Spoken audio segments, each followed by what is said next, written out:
joins the Big 12 a week from Saturday. We're closing in.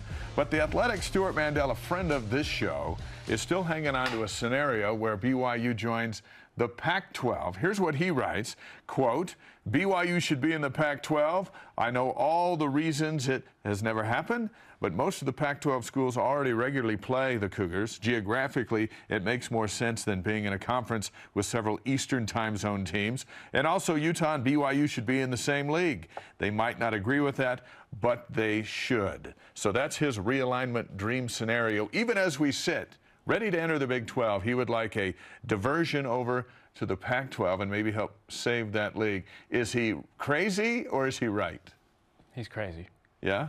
Why? As a BYU fan, I don't think as BYU fans we want no part of the Pac-12, based off of the current situation. Now, if this were the case when realignment first happened, I think so. I think it makes sense, right? And we've talked about this for years, even going into independent, that yeah, this does make the most sense, especially with Utah going over to the Pac-12. But as it states right now, like currently, absolutely not. I mean, it's.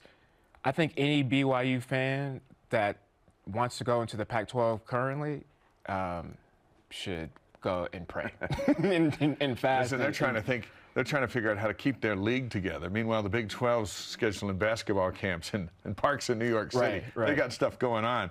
I think the lure to the Pac-12 was always USC and nobody else. When BYU would play USC, when they'd play Pac-12 teams, still it was, we would love to be in that league because USC's in that league. Yeah. Maybe even UCLA for basketball. None of the other schools. And we play Utah every year for the most part, and we'll play them for the next 6, at least on the books. And then we'll see what happens after that, if they stay out of each other's conferences. But when USC went, it changed the dynamic of where you want to be. Yep. And thankfully for BYU, Texas went and Oklahoma went, which allowed them to get to the Big 12, or maybe would be discussing today BYU going to the Pac-12, right? Out of necessity. Remember, BYU was invited to the Pac-12 to help the Big 12 to help the Big 12 survive. Right. Would the scenario be any different today?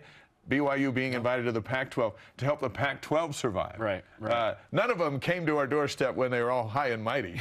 That's right. Hey, we need to survive here. Let's go call those guys. The Big 12 called BYU first. You know what's interesting is we got rejected, right? When it came to the Pac-12.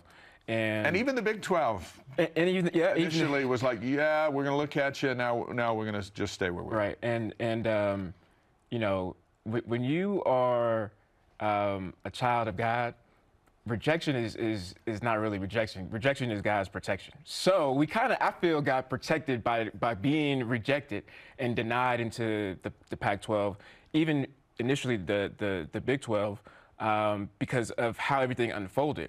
We became more valuable, more of an asset after being rejected, right?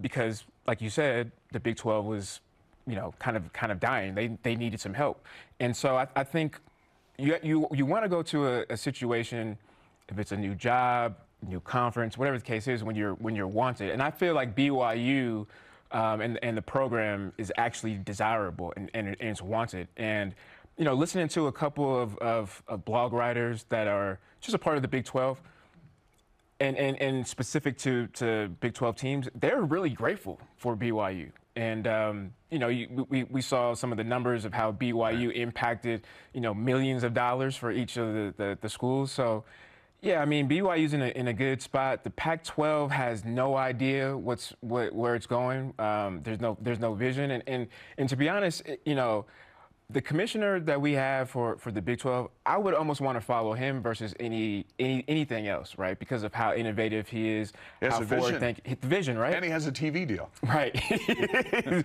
Most important thing, right? And I mean, he's just getting things done, and you feel confident, you feel comfortable.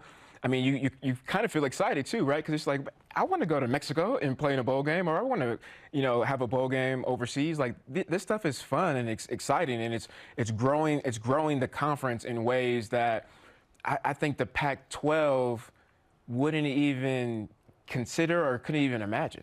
There's going to be a lot more travel, obviously, and Stewart mentions that in his article. But USC going to the Big Ten trumps the whole concept that even matters to administrators. Right. We'll fly them all over the place. What? How much money? We'll fly our guys all over the place. When it wasn't that much, or there wasn't an option, our kids need to be in class. Right. You know, that changed with this, and so BYU going to West Virginia to play football this fall. It's not that big of a deal. Now, in the other sports where you're hopping around, you're playing a lot more games. We'll see how that goes.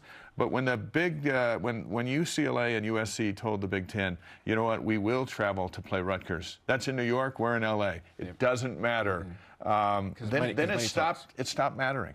Yeah. And timing is everything. Timing for BYU in the Big 12 has been perfect now. Yep.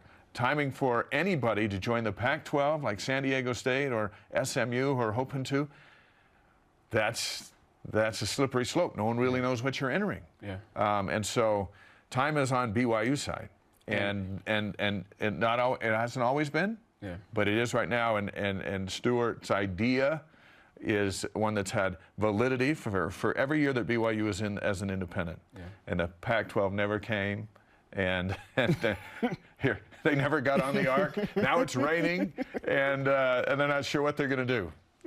It's funny. I'm happy you said timing, because every time I get down or a little bit sad, you know, because I want to have a wife, right? I want to get married. You always say timing is everything, and you lift my spirits up. So I like that you said that. You brought that back up. That, Thank you. Timing is everything. So. And timing is everything. Hang in there. Thank you. I'll try. Actually, you know what? You know, for any singles, you know, ladies out there, my name is Brian Logan. I like long walks in the park. No, I'm just playing. Topic 2. Stay focused. Let's look at the Big 12 schedule.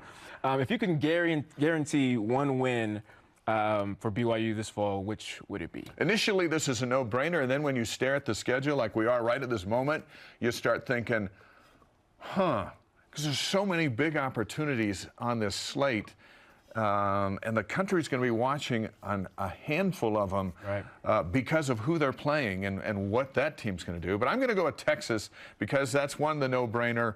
And the last time BYU was at Texas, Blaine Fowler and I were down there on the sidelines covering it for BYU TV. I think there were 93,000 fans there at that night. Texas is the largest athletic budget in all of college football. It is the big fish in the league, even though it hasn't won the league for a while. They'll be picked probably to win the league next in a couple of weeks when the poll comes out. But of all the teams, and if BYU's had a rocky year or what, but they go into Austin and they beat Texas, because of plays like that right there that Texas thinks about all the time. When they think of BYU, they think of number 4. I just think that would be one cool night that trumps them all. What do you think? I think so. Initially, when I thought about this, I wanted to say Arkansas, and just because of what happened last year, and you get a little bit more clout when you are beating an SEC team, right? And BYU's already in the Big 12 playing a tough P5 schedule. So to have a non-conference win, you know, is from an SEC team is good. However, I know where you're going. Oklahoma. I gotta go with Oklahoma.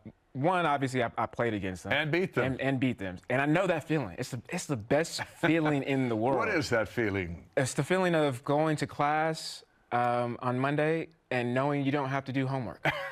Really? Is that what happens? Knowing you don't have to take any test. I'm just kind of sort of playing. But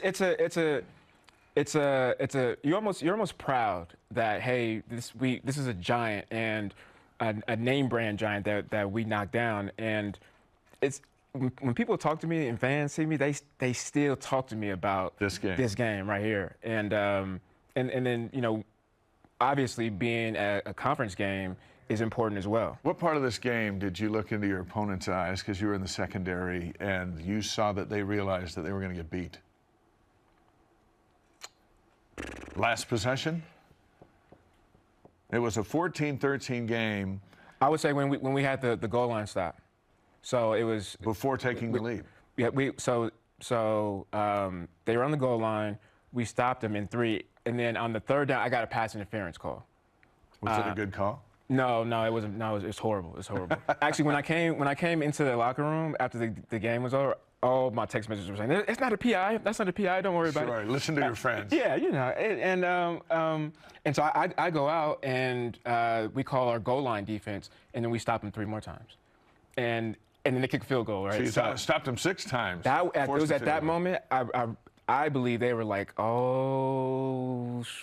this isn't going to work Skittles. out. This isn't going to work out for us. And it didn't work out. Right. With a 14-13 BYU win. So our question for the day is this. If you could guarantee 1 win on the schedule, which would it be and why? Nathan Crook on Facebook. I got to say OU, agreeing with Bilo. They come to Provo for senior night, end of November, so it'll be a cold sellout.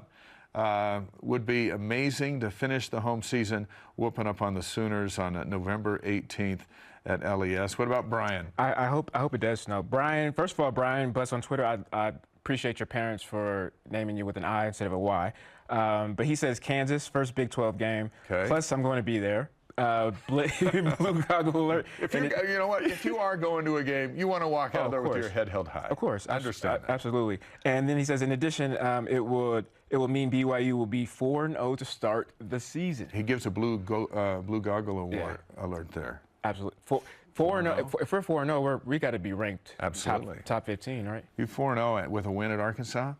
Yeah. Oh, yeah. Nobody's doing homework either. Hey, continue to weigh in using hashtag BYUSN on Twitter, Facebook, and Instagram. This is a fun question today, and we're eager to hear your responses.